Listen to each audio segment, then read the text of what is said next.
Hello everyone, आज के इस वीडियो में हम इंग्लिश ग्रामर के कुछ रूल्स को कवर करेंगे जिसके ऊपर अक्सर एग्जाम में क्वेश्चन बनते हैं। तो हमारा पहला रूल है, 3 या 3 से ज़्यादा वर्ब जब भी कभी साथ में यूज होती है तो बीच में आने वाली वर्ब कभी भी हैज़ हैड नहीं होती, हमेशा हैव होती है। तो हम इसको एग्जाम्पल से समझने की कोशिश करेंगे। यहाँ पे एग्जाम्पल दिया हुआ है, will she has given you money.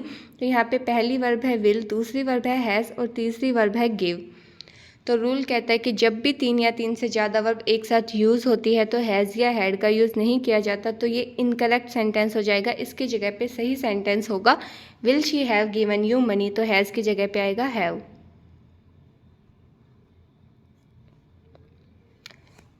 Next rule है, पास्ट कंटिन्यूअस टेंस के सेंटेंस में यू के साथ कभी भी वाज का यूज़ नहीं किया जाता, हमेशा वर्क का यूज़ किया जाता है।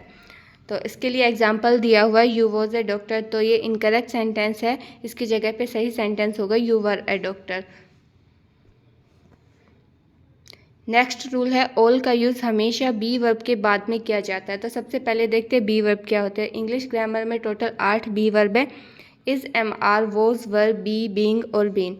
एग्जाम्पल दिया हुआ है, वी ऑल आर इंडियंस। यहाँ पे ऑल का यूज़ आर से पहले किया हुआ है तो ये गलत हो जाएगा। इसकी जगह पे सही सेंटेंस होगा, we are all Indians. Next rule है, यदि किसी सेंटेंस के बीच में WH वर्ड आता है तो उसके बाद इन्वर्जन नहीं किया जाता। तो सबसे पहले तो देखते हैं इन्वर्जन क्या होता है। किसी भी नॉर्मल सेंटेंस की स्ट्रक्चर होती है कि सबसे पहले सब्जेक्ट आता है, उसके बाद हेल्पिंग वर्ब आता है और उसके बाद ऑब्जेक्ट आता है। जैसे माई नेम इज़, तो माई सब्जेक्ट हो गया, उसके बाद इज़ हेल्पिंग वर्ब हो गया, उसके बाद ऑब्जेक्ट आता है। लेकिन जब कोई सेंटेंस WH वर्ड से स्टार्ट होता है तो हेल्पिंग वर्ब का यूज़ सब्जेक्ट से पहले किया जाता है, उसी को ही इन्वर्जन बोलते हैं। जैसे व्हाट इज़ योर नेम में इज़ का यूज़ योर से पहले किया गया है। तो ये रूल कहता है कि अगर WH वर्ड का यूज़ सेंटेंस के बीच में किया गया तो हम इन्वर्जन नहीं करेंगे, जैसे नॉर्मल सेंटेंस की स्ट्रक्चर होती है वैसे ही रहेगा। इसके लिए एग्जांपल है, I asked my friend where had he learn to dance so well. तो यहाँ वेयर सेंटेंस के बीच में यूज किया गया है तो ये गलत हो जाएगा। इसकी जगह पे करेक्ट सेंटेंस होगा, I asked my friend where he had learn to dance so well. Next rule है, यदि सेंटेंस में एडवाइज्ड के बाद ऑब्जेक्ट है तो टू प्लस वर्ब की फर्स्ट फॉर्म आएगी। अगर ऑब्जेक्ट नहीं है तो वर्ब की फर्स्ट फॉर्म प्लस ING आएगी।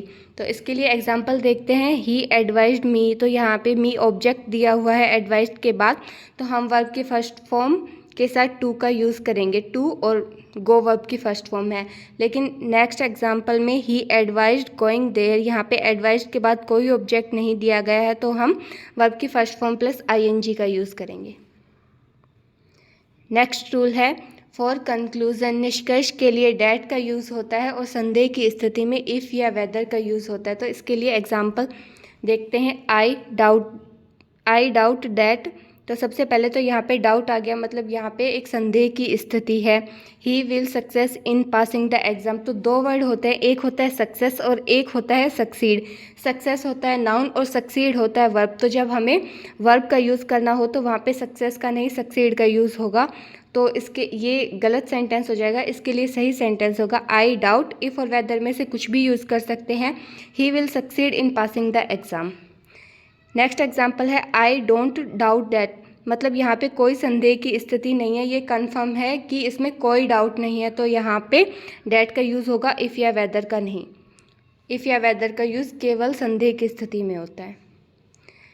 नेक्स्ट रूल है, सेंटेंस में मॉडल के साथ वर्ब की फर्स्ट फॉर्म प्लस ING होने पर बी का यूज़ किया जाता है। तो यहाँ पे सेंटेंस है, आई विल गोइंग देयर। तो विल मॉडल है और गोइंग वर्ब की फर्स्ट फॉर्म प्लस ING है, तो इसके साथ बी का यूज़ होगा, तब ये करेक्ट सेंटेंस होगा। नेक्स्ट रूल है, जब किसी सेंटेंस में विजिट नाउन का काम करता है तो उसके बाद टू का प्रयोग होता है, लेकिन जब विजिट वर्ब का काम करता है तो उसके बाद टू नहीं आता। तो इसके लिए एग्जांपल देखते हैं, I visited to Mumbai last year. यहाँ पे विजिट नाउन है कि मैं पिछले साल मुंबई गया था, तो ये गलत हो जाएगा। I visit Mumbai last year इसका सही सेंटेंस होगा। लेकिन on my first visit to Mumbai, Mumbai की मेरी पहली यात्रा पर, तो यहाँ पे विजिट नाउन नहीं है, या सॉरी यहाँ पे विजिट सब्जेक्ट नहीं है, तो यहाँ पे विजिट के बाद टू आएगा। नेक्स्ट रूल है नॉट का यूज़ करने से पहले हमेशा हेल्पिंग वर्ब का यूज़ करना अनिवार्य है। तो इसके लिए एग्जांपल है Ramesh not going to school. तो नॉट से पहले हमेशा हेल्पिंग वर्ब का यूज़ करना कंपलसरी है, तो सही सेंटेंस होगा Ramesh is not going to school. Next rule है फुल एक एडजेक्टिव है जो अपने साथ ऑफ लेता है, जबकि फिल एक वर्ब है जो अपने साथ विद लेती है।